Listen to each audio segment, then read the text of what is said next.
In this video, we take a look at the best games of the past decade, some of which are well-deserved and some of which are controversial.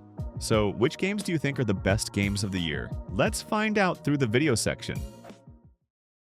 Ladies and gentlemen, let's talk about The Witcher 3 Wild Hunt first. As a grand adventure game, even a cross-era game, it even set off a cross-era production of video games. At that time, it can be said that no game could compare with it? No. In terms of gameplay, this open-world setting is absolutely addictive. You can wander around, climb mountains, and hunt those nasty monsters. It stands out with its wonderful plot, rich quests, and rich game world experience, as well as the strange impact of player choices. In battle, you cast magic with your left hand and wield a longsword with your right hand. The unique gameplay was incredible at the time. Although there will be other games with similar gameplay, they are not as well optimized as it. Novice players may be a little clumsy at first, but you will naturally become a master after playing for a long time. Do you ask me if I like this game? Yes, of course I do. I think it is the best game in the past decade and one of the best role-playing games. If you ask me what I really think of Overwatch, I would think that was the game I stayed up all night to play the longest that year. Although it is now questioned by players, it is undeniable that it is the best game of the year. This game is very friendly to those who have never played FPS games. Sometimes you don't need particularly accurate shooting, you can win the game through other character skills and big moves. Until the emergence of OW2, the enthusiasm of the original players of OW1 was completely destroyed. The optimization and balance were very bad, and it was an indescribable feeling. When it comes to balance updates and communication, players always joke that the official is a cesspool of complaints, which is really uncomfortable for some new and old players. Whether it is about heroes or map design, there are people complaining, but their voices are also noticed by Blizzard faster. Overall, I think the balance of Overwatch will improve over time, although they will argue about every new adjustment. However, the places where players enthusiastically discuss, share emoticons, complain and praise the game, and keep their love for the original intention of the game are all concentrated in one place. Whether you like it or hate it, Overwatch was still a popular game for players around the world that year. Ask any gamer about The Legend of Zelda, Breath of the Wild, and they'll probably tell you that it's more of an adventure than a game. Seriously, this isn't your average open-world game. It's more like Nintendo handed you a backpack, said good luck, and dumped you into Hyrule, unattended. The game made a splash when it was released in 2017, changing many people's perceptions of open-world games, the freedom it gave players, and how to make them fun. I personally love open-world games because I can explore and trigger different plots. But would you still like it now? The gameplay is experimental. There's a clever blend of physics puzzles, combat encounters, and survival elements. There's also a weather and temperature system, which I found strange at first, but the more I played, the more I felt it made the in-game scene changes more unique and dynamic. Visually, it's like walking into a living painting. The soft colors, dramatic weather changes, and gentle piano music make even ordinary moments epic. The Legend of Zelda. Breath of the Wild isn't just a great Zelda game. It's one of those rare gaming experiences that players will talk about for years because it's about so much more than just completing the game, but how you discover it on your own terms.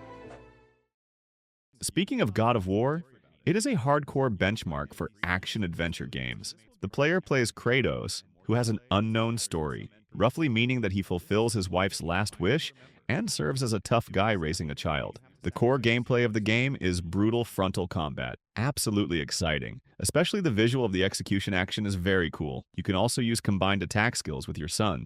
When I played it, I thought it was incredible. As for the difficulty of operation, novices may be abused by huge monsters and doubt their lives when they first get started, but don't be discouraged. Once you are familiar with the combat mechanism, you can easily defeat it. Overall, this is a beautiful game with charming characters, great action design, and some systems, but the overall feeling is not particularly attractive to me personally, and I don't know why. When it comes to hardcore action games, Sekiro. Shadows Die Twice is definitely on the list. Players will play as a swordsman ninja, thus take back all the items and save the young prince. In addition to saving the prince, this journey to the Warring States period also hides a lot of Easter eggs. For example, prosthetic limbs, in addition to being able to spit fire and shoot arrows, can also be equipped with Death Slash in the later stage, which is specifically used to kill those undead monsters, cutting them in half with one stroke, which is very refreshing. I think Sekiro is the best game made by From Software. Having said that, its core gameplay is very unique.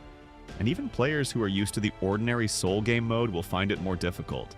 So don't expect to have an advantage in skills. If you are not careful, you will be cut to the bottom line of the blood bar by the enemy. But when you practice to the point where you can fight with the enemy for dozens of rounds and master the skills of killing the enemy in seconds, you will experience that refreshing feeling.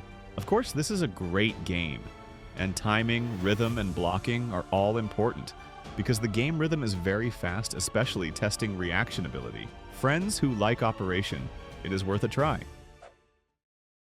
When playing The Last of Us Part 2, my heart was clenched by the plot. Our incarnation, Ellie, has grown up and is no longer the little girl who needed Joel's protection in the first part. The core of the gameplay is still stealth plus survival combat, which is more hardcore than the previous game. A new dodge action has been added, which allows you to slide sideways to avoid counterattacks when surrounded by enemies, and the concealment has been enhanced. The equipment has been modified and optimized, which is more practical, and it is much more comfortable than the first part where you can only resist. The operation difficulty is not low.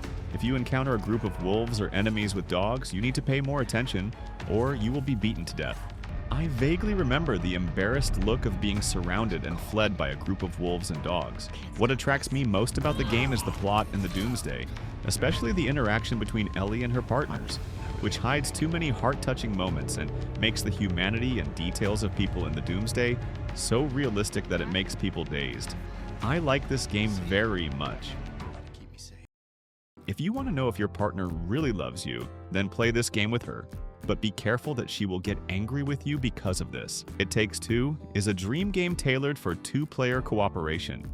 It is completely different from the single-player immersive plot experience of The Last of Us Part 2. It brings double happiness and endless laughter.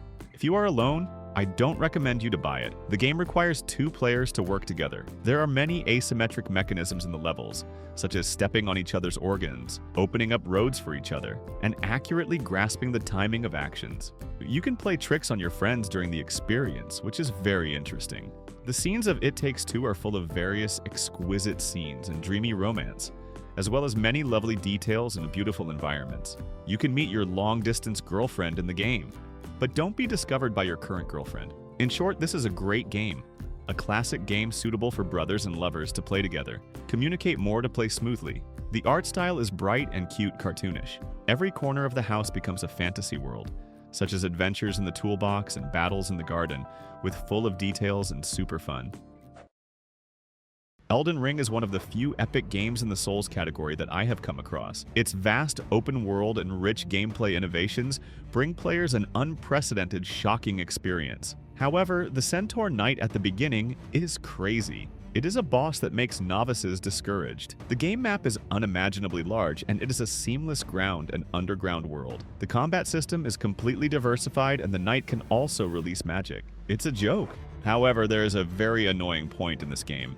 That is, there is no quest guide. This causes many people to have no idea what to do. Despite this, it can't stop the enthusiasm of players. The game content of Elden Ring is very rich and colorful, and many times you need to read the guide to understand it. In short, Elden Ring is a painful and happy game. It will drive you crazy in countless deaths, but when you finally pass the level, you will feel that the previous torture is worth it. This is probably the magic of Souls games.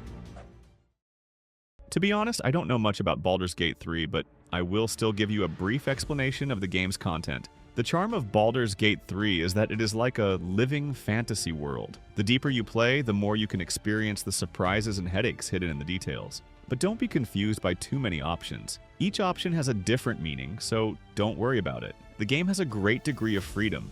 You can fight NPCs or steal your teammates' props. Of course, this will give you an extra teammate and NPC who hate you. The more you play, the sadder you will be.